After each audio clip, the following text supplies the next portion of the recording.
This morning, governments and businesses are considering a way for people to prove they've been vaccinated against COVID-19. They're called vaccine passports, and it could determine who can travel, stay at a hotel, or even visit a bar. Now, Israel's already using them, and the European Union just proposed them. The U.S., we're still thinking about it. Well, you heard it right there, okay? This is what is being pushed all throughout the world, okay?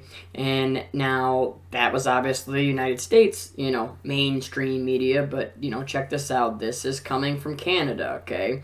It says, Chris Seeley, if the vax passports are unfair, they're still better than the alternative. So this is what they're talking about doing in, up in Canada as well. Okay, but they're not, I already told you about Israel, right? Because they were the first ones, and they're doing this. Israelis must now scan in to get in. To gyms, hotels, even concerts like this. It is all set in the telephone. It's very convenient. For more than 3 million Israelis and counting, this is the ticket back to some kind of normalcy. If you are fully vaccinated, that's 2 doses plus 2 weeks, you get a certificate and you can go to the restaurant, and they have to police that. I'm not sure exactly how that's going to work, but they are saying they're willing to police that. And I have to tell you that I read an article saying that on dating websites, the most attractive feature is to say status vaccinated.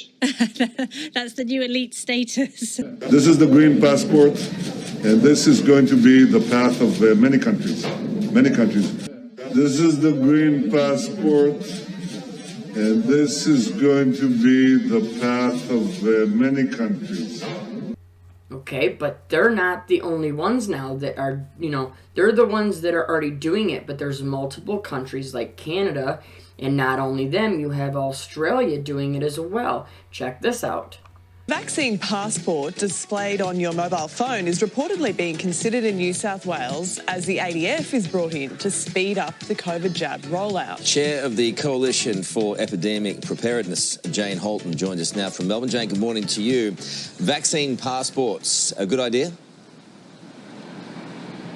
Well, I think it's a great idea. Being able to have an easy record on your phone of whether or not you've been vaccinated, also to tell you what vaccine you had, I think is a fantastic initiative. And the Service New South Wales app, which of course about 4 million people have downloaded, I've got it on my phone, will make that really easy for people. Okay, so you saw that, right? That's Australia's. This is happening everywhere. And I want you to see how much they're pushing this on mainstream news. Check out how happy they are. Oh, how they're for this so much. Check this out. This is sick. I love this idea. I love it too. I love Not everything is a slippery slope. Sometimes you're taking one step forward and that's all. We get tracked digitally all the time now for all sorts of things. I have no problem. Yeah, I also find, guys, the honor system doesn't work here. It doesn't. No. And normally if you don't get a vaccine, it doesn't affect me or you. Yeah. It normally just affects you alone. But that's now, right. Whether you get this vaccine could affect a lot of people. Everybody in that room. And if you have a medical condition that prevents you from getting vaccinated, if you have an allergy, I'm sure that can be worked out and it can be marked on your passport. Yep. All right. Well, no one's asked us, but we approve. But we're unanimous. Yeah, we're unanimous. And where'd you get your PhD? Same place I did? Yes. Yeah, right, exactly. Right. Yes. Unreal, right? And just like I said, this is a massively bad, steep slope. Like I keep trying to say this over and over again. It's not just one thing. It's over and over and over again, and they're setting precedents, okay? Just like this. Check this out. This is exactly what I've been saying, what this lady says right here. And every day we wake up to new emergency regulations and have to sort of check what's going on. Are we even allowed to leave the house today? As you said, the program is certainly more advanced than other countries, but there are pockets within Israel and with certain sectors of the society where people seem reluctant to get vaccinated. And knowing that information could aid the efforts of municipalities to take steps to either encourage vaccination or to better inform people. I mean, is that also not a consideration? It is a consideration, but here I'll mention the precedent that this sets. Maybe in this situation, we can reach an understanding and say that, okay, in order to move forward and reopen the country and in order to get those specific groups vaccinated, this is the way to do it. But what about the next crisis and the next private information of people that usually isn't given to local municipalities or bodies outside of an agreement between a civilian and their doctor? This is a slippery slope, and it's a very, very dangerous precedent. I hope you can see now that this is happening everywhere and it must be shared. We must spread this information, okay? But let's get back into the article. This is in the past, Trudeau has quite rightly ruled out mandatory vaccine, arguing that's not the way that we do things in Canada. But there's a long way between mandatory vaccine and imposing restrictions on people who choose not to get vaxxed, okay? This is what I've been saying since day one. They don't have to make it mandatory. All they have to do is make it mandatory to have to come into certain places, to work, to buy, to shop, right? To do anything like that, to be able to provide for your family. So even though it's not mandatory, it puts you all the way against the wall into a corner, which pretty much will force you to do it unless you're going to fight like we will. But the point is this is all planned, okay? Even this story. Wait, do you see the end of it? How, they're trying to act like, Trudeau is against it and, this and that. But let's just keep going. It says, those who choose not to get vaxxed or whose medical reasons cannot, certainly in the latter case, is not remotely fair. But nothing about this nightmare has been fair, right? Nightmare. Fear, fear, fear, right? CV19 was not fair in its treatment of the elderly and the immunocompromised, says the official response was, to a large extent, a necessity.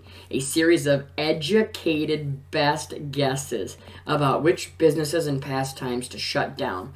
Not of necessity, it was conspicuously designed for people with backyards and summer homes by other people with backyards and summer homes. Much of the public response wasn't fair either, larded as it was with class envy, moral panic, and boogeyman hunts. That's right, panics. Now, none of that unfairness can be remedied after the fact by forcing, here's your forcing word again, right?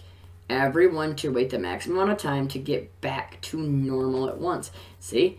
They just hold that carrot out there. Oh, do you want to get back to normal? Do you want to get back to normal?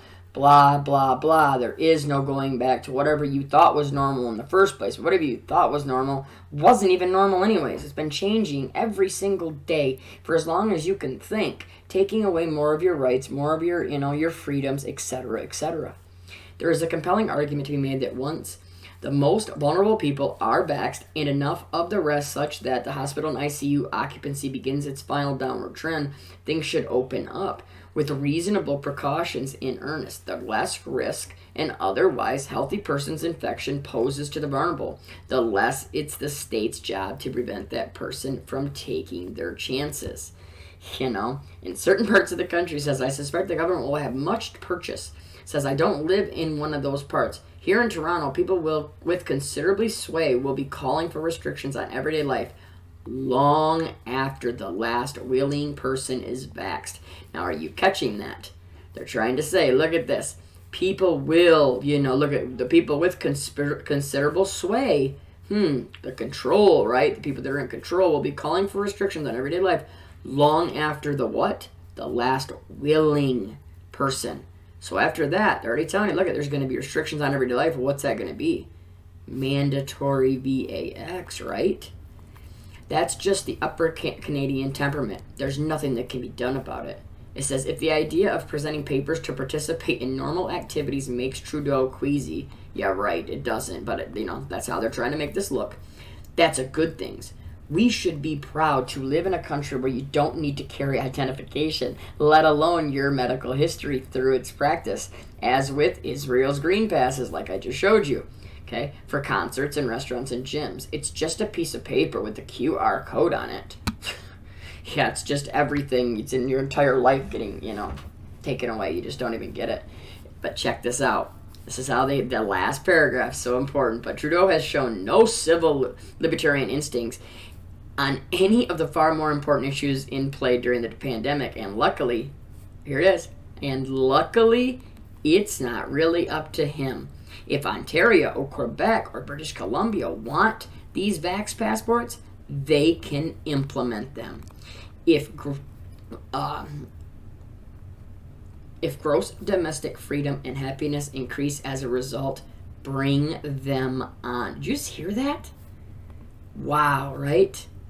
If gross domestic freedom and happiness increase as a result, bring them on. Oh, if you want to be happy, if you want to be happy, if you want to be free, what do you got to do? Hurry up, pull your sleeve up, and get the jab. Look at March 2021 is no time to make perfection the enemy of improvement.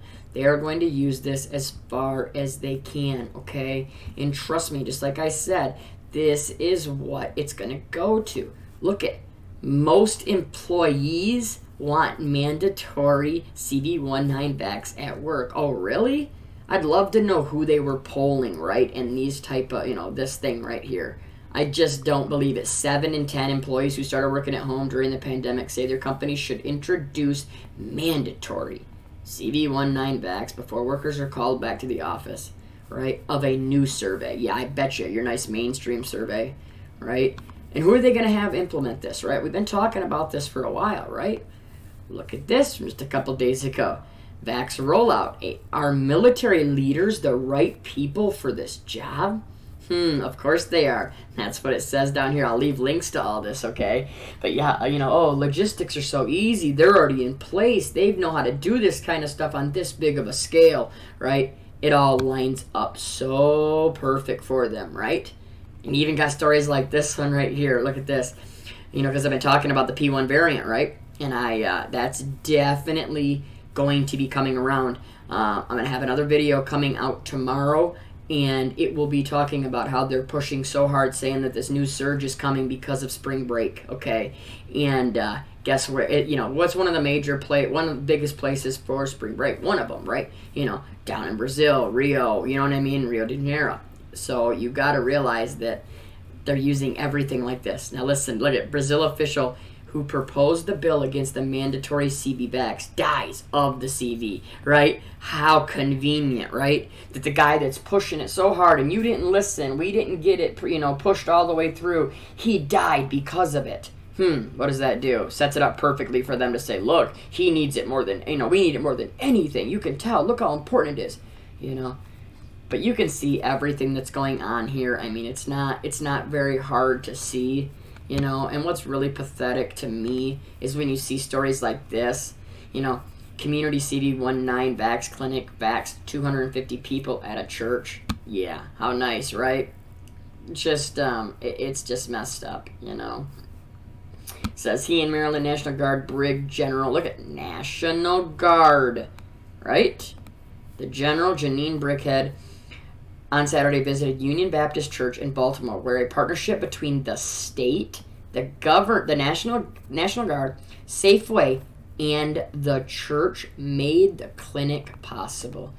Do you still not see the writing on the wall? They're all working together. A lot of these churches are working together. This is all part of this takeover, right? This complete takeover, NWO, whatever you want to say, Agenda 21, etc., etc. But this story this video may get taken down. But I hope that you can watch this first, because it's just very, very obvious now that we are stepping into phase 2 and phase 3, like I've been telling you, of this vax rollout. They are definitely pushing this out. Like I said, we're in phase 1 and phase 2, right? Phase 1, real quick, I want to add this. Phase 1, right? Everybody goes that wants it. The ones that are willing and will run up there and do it themselves. That's phase 1, okay? Phase 2 is to get everybody on the fence, right? Then phase 3 is to come after us. But phase 2 is to get everybody on the fence. They've been doing this over and over again, right? I'm going to make another video just on this so you can catch this if you didn't get this far into the video. But, look at the White House is set to launch a $1.5 billion ad campaign to win over the vax skeptics, report says. You think that's not trying to win people that are on the fence, like I've been telling you? Yeah, we see it, right? It's all right here. And how do they do that? How are they trying to, get that? They're trying to have everybody go and, oh, look at me, look at me. Oh, my favorite idiot, right? Cuomo says he'll get CV vax in the coming days, right? It's just over and over again. I'm going to make another video on this, so we'll leave this here. But you can see it. I know you can, just like I can, and it's screaming over and over and over again. This is coming. This is the beast system. And just like I showed you the Ford commercial, the beast is here. The beast has arrived. Are you ready? Yeah. Awful, creepy, awful obvious though, right?